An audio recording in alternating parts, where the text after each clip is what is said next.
Güçlü Anam Production.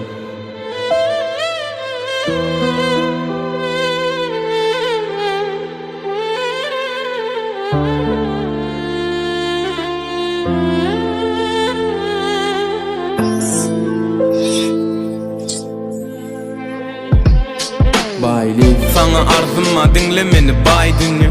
Bizde hasan olur masin bilen zay dünya. Bir tarafın bolsa pis kimsindir ya görsemez yara. Bizde dever ya da dengligi tapay dünya. Adamlar öktüle ya eciz görse basmanı. Cüvingde pul yok mu derman yok hasfana. Bahasını soraman alıp bardım kassana.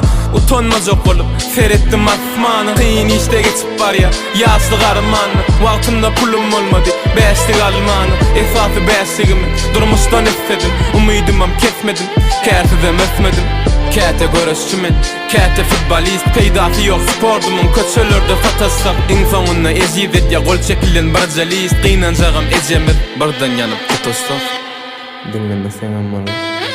Vaqt bizi nereden alıp nereye gidip bar ya. Men sana yetişim ok yaşımam gidip bar ya. Biri inni geldi çekmeyne sen derdini. Biri çekip bollu dünyadan ötüp bar ya. Vaqt nereden alıp nereye gidip bar ya. Men sana yetişim ok yaşımam gidip bar ya. Biri inni geldi çekmeyne sen derdini. Biri çekip bollu dünyadan ötüp bar ya. 2003 dekabrın 26'sı. Gözüme düşen günü bu dünyanın yaltısı. Eyyem 2025'in 26'sı. 22 yaş geçti 40'ın yartısı. Oğlum öyle ney zar oğlum altıga. Qaraş ecem zan hemme zadın vakti var. Adacık cemleneyin elimizde zat olsun. Gelecekke gelinim bilen sağacığım saat olsun. Bize kösönü koy olur kösönmesin. Kakasının görünü sağacığım görmesin. Giymedigmi giydireyin, iymedigmi iydireyin. Pesilin pes ol, beyikten pesilmesin. 22 yaş senin bana hoş geldin. Yönü hayiş, diyme bana boş geldin.